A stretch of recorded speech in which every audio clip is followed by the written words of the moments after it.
নমস্কার বন্ধুরা। আজ আমি পড়ছি মহাশ্বেতা দেবীর ভুলো ভূত। তপনবাবু জীবনে কিছু ভোলেননি। ওর জন্ম 1912 সালে। এ গল্প যখন লেখা হচ্ছে তখন তিনি 70 পেরিয়েছেন। কিন্তু ক্লাস 5-এ পড়ার সময়ে কোন বইয়ের কোন পাতায় কোন কবিতা পড়েছিলেন সব বলে দিতে পারেন।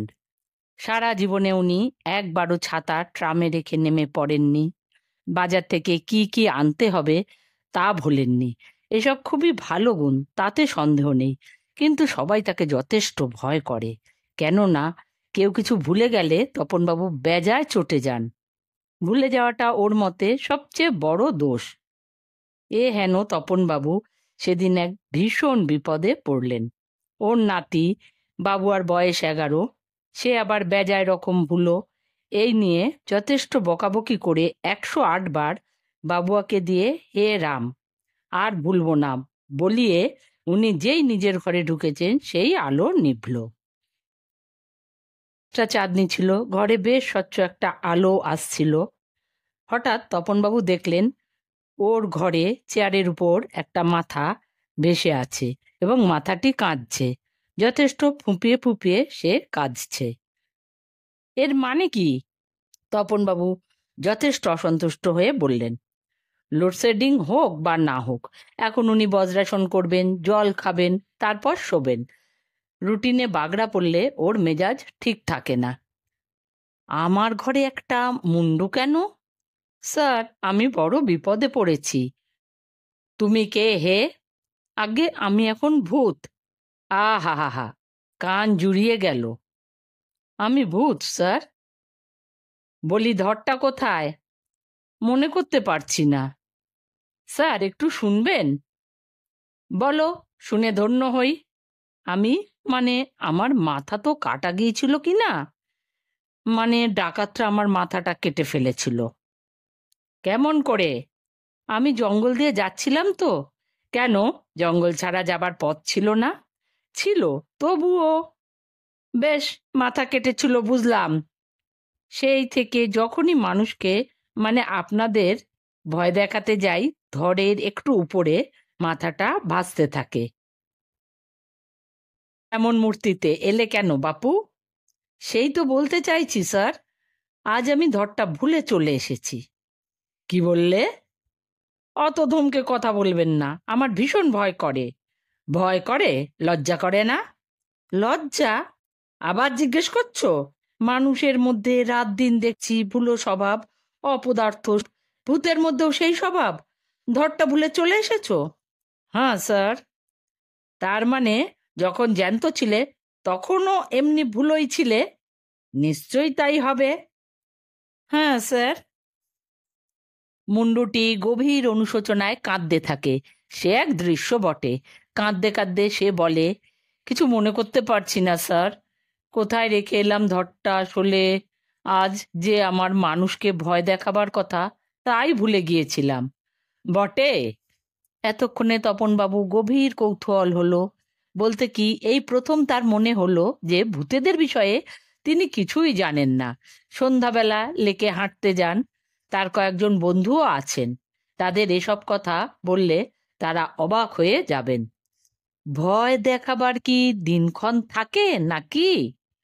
গভীর দুঃখে মুন্ডুটি বলতে লাগলো, মানুষকে ভয় দেখাতে আসা তো নিয়ম স্যার। তা আমি মানুষদের বেজায় ভয় পাই। বার তিনেক ভয় দেখাবার চেষ্টা করে ছেড়ে দিয়েছিলাম। সেদিন তা নিয়ে খুব গন্ডগোল হলো। ছেড়ে দিয়েছিলে কেন? মানুষ আজকাল ভালো নেই স্যার। ভয় পাবে কি, তারাই উল্টে ভয় দেখান। এই দেখুন না, কত দেখে শুনে ঢুকেছিলাম একটা এঁদো পড়া বাড়িতে। সেখানে দেখি 3টে ভয়ানক চেহারার ছোকরা বসে তারা তারা নোট ভাগ করছে। আমি তো কথায় বার্তায় বুঝলাম যে ওরা ব্যাংক ডাকাতি করে এখন নোট ভাগ করছে। আমাকে দেখে তারা ছোড়া নাচিয়ে বলে কি, ব্যাংক ডাকাতি করব আমরা, আর তুমি বেটা ভূত সেজে বকরা বসাতে এসেছো। কত বললাম যে আমি ভূত, আমি টাকা চাই না, আমি ভয় দেখাতে চাই। ওরা শুনলো না। না না, এমন খেঁকালো আমি পালিয়ে বাঁচলাম। তারপর দেখুন না, কদিন বাদে পুলিশ অফিসারের ঘরে গিয়েছিলাম।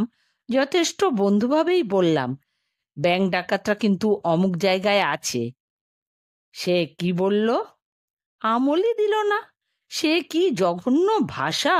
ফটো ফটো বলে চেঁচাতে থাকলো। বলে, ধরে মাথা বসানো নেই, কোন আক্কেলে থানায় ঢুকেছো? নাম কি? নিবাস কোথায়? ঠিকানা কি? ব্যাংক ডাকাতদের ঠিকানা তুমি কোথায় পেলে? তখন তখন হাওয়ায় মিলিয়ে গেলাম। আচ্ছা, ফটো বলছিল কেন? আমি কি ফুল যে ফুটবো? ওটা এখনকার বুলি। ওর মানে সরে পড়ো, চলে যাও।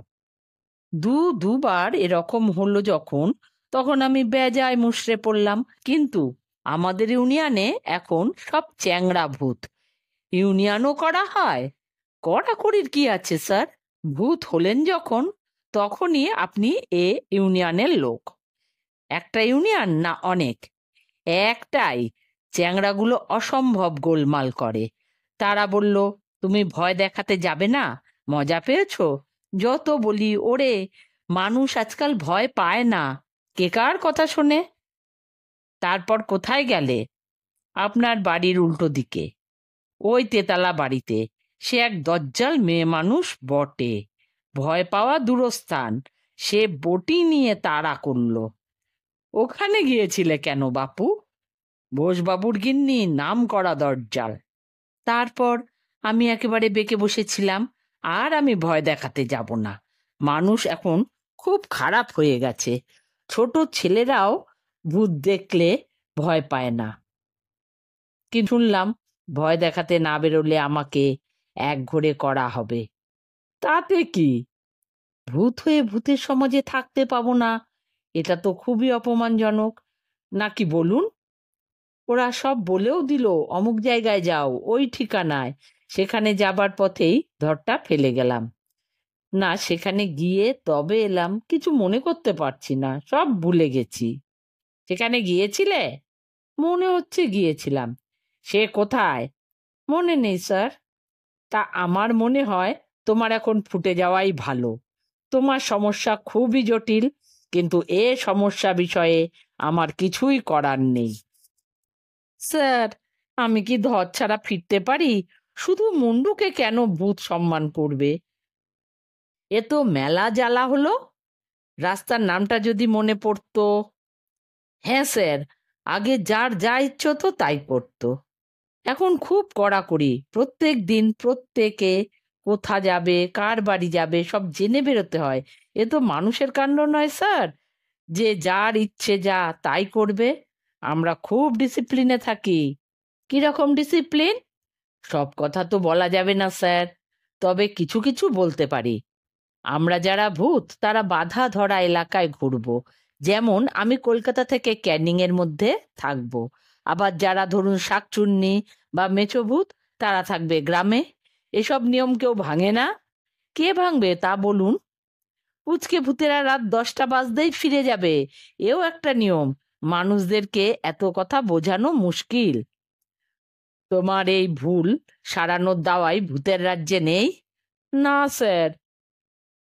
কোন রাস্তা তাও মনে নেই? না স্যার। তোমার ভুল সারাবার দাওয়াই আমি জানি। একটু দেবেন? দেওয়ার দাওয়াই নয়, বলতে হবে। কি? দাওয়াই অব্যর্থ। তবে তোমার পক্ষে যাক, 108 বার হেঁকে বলো দেখি। রাম। কি বললেন? মুন্ডুটা আর্তনাদ করে ওঠে। বলো রাম। হ্যাঁ হ্যাঁ, রামময় রোডই বটে।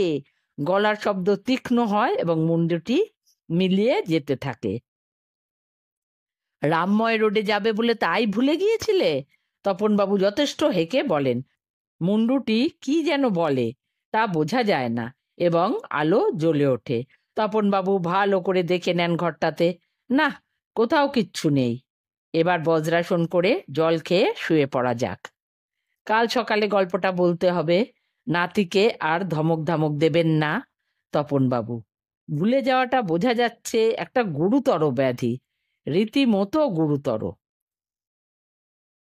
কার বন্ধুরা, গল্পটা ভালো লাগলে শুনে একটা লাইক করে দেবেন, সাবস্ক্রাইব ও শেয়ার করে দেবেন।